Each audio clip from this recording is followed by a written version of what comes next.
situasi atau dalam era COVID-19 ini. Dan Bu Wafa juga tadi sudah memaparkan beberapa hal bagaimana tata kelola informasi desa melalui atau dalam perspektif peraturan Komisi Pusat nomor 1 tahun 2018 tentang standar layanan informasi publik di tingkat desa. Bapak Ibu hadirin yang kami hormati, kalau mencermati apa yang disampaikan oleh Pak Sekjen tadi, saya menggarisbawahi yang pertama adalah bagaimana akurasi dan kecepatannya sangat menentukan terhadap kebijakan yang tepat. Artinya dengan kata lain, salah dalam data akan menghasilkan perencanaan yang salah. Perencanaan yang salah akan menghasilkan kebijakan yang salah. Kebijakan yang salah tentunya hampir pasti kita sedang merencanakan kegagalan. Kira-kira seperti itu analogi yang disampaikan oleh Pak Sekjen. Di beberapa kesempatan kita bisa melihat bagaimana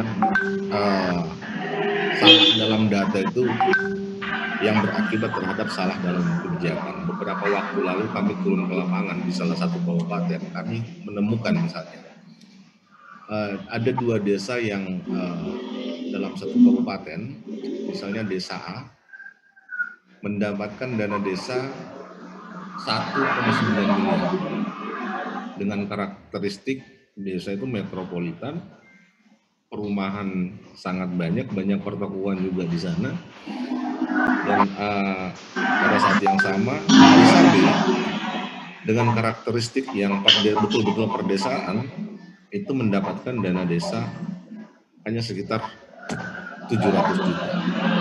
Setelah kita mencek, ternyata benar yang disampaikan oleh Pak Sekjen.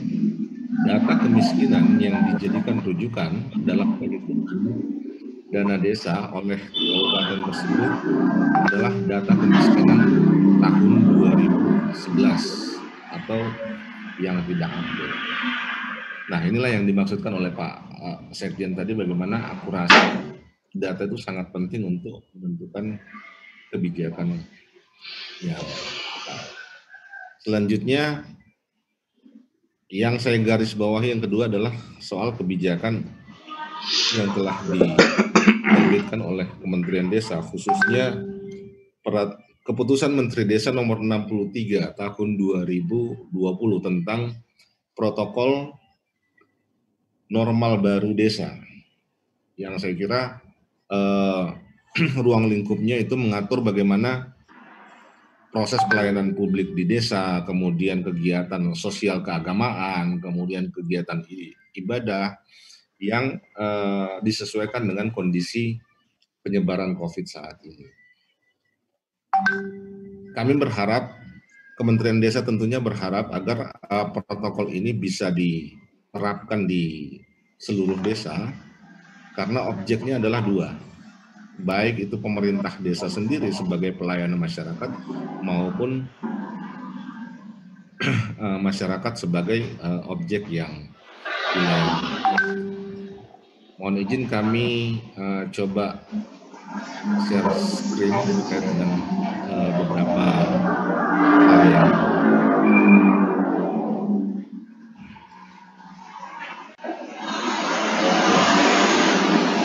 saya kira ini berbagai kebijakan yang telah dikeluarkan oleh Kementerian Desa, bagaimana desa saat ini dituntut lebih informatif untuk memberikan informasi kepada masyarakat tentang protokol yang harus dilaksanakan. Misalnya di sini ada kewajiban warga desa dalam menjalankan aktivitasnya, tidak keluar rumah, menggunakan masker, kemudian menjaga jarak fisik minimal 1 meter, mencuci tangan dengan air mengalir atau sabun, membuang sampah dan sebagainya.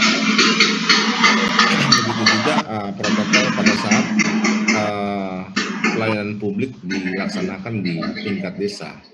ya harus memastikan kondisi antara yang melayani maupun yang dilayani itu tentunya dalam kondisi sehat.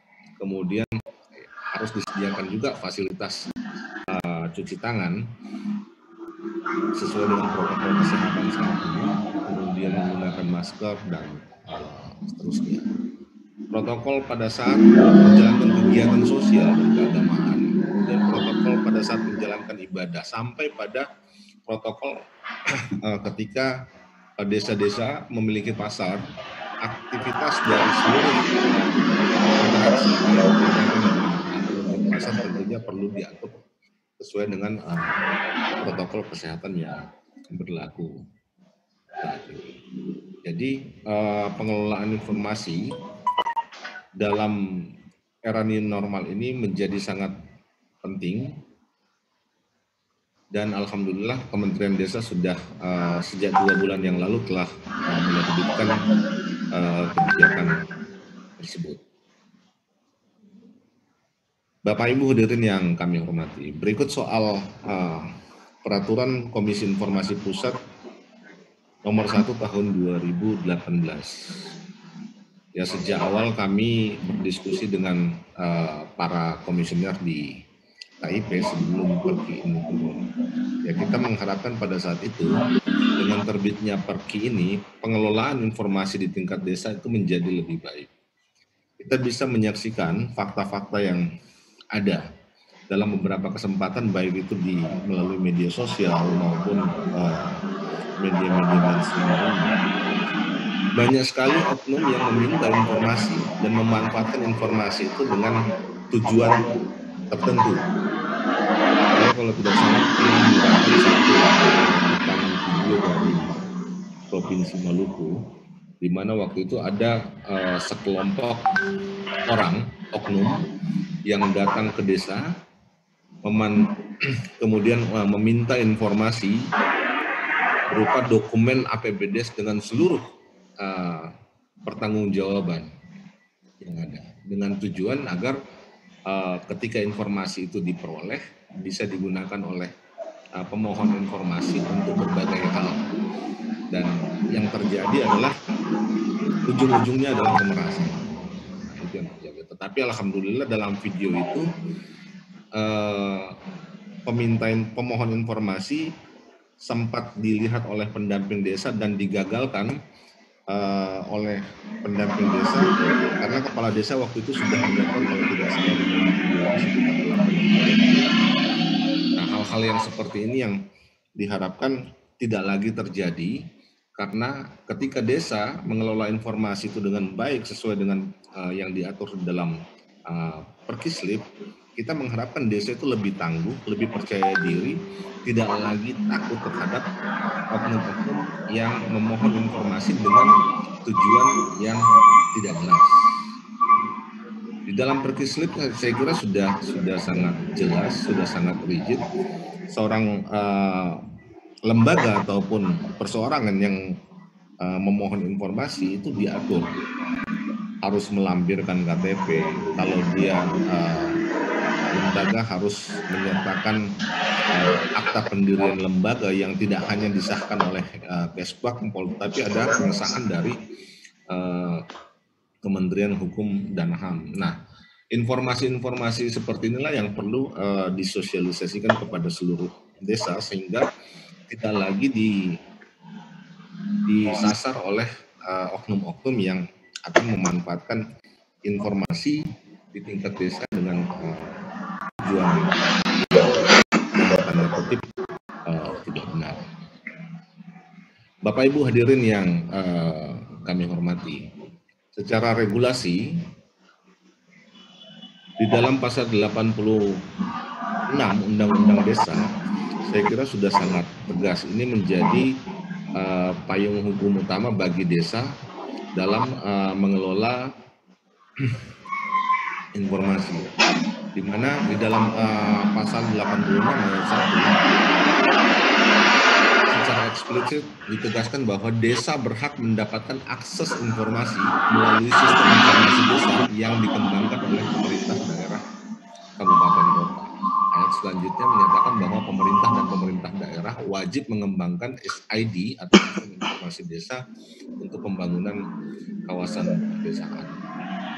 Kita berharap bahwa seluruh informasi yang disajikan oleh desa tidak hanya untuk mendesain kebijakan dari supradesa, baik itu pemerintah kabupaten maupun pemerintah pusat, tetapi bagaimana informasi dan data desa itu sendiri dijadikan sebagai intervensi kebijakan melalui APBDes.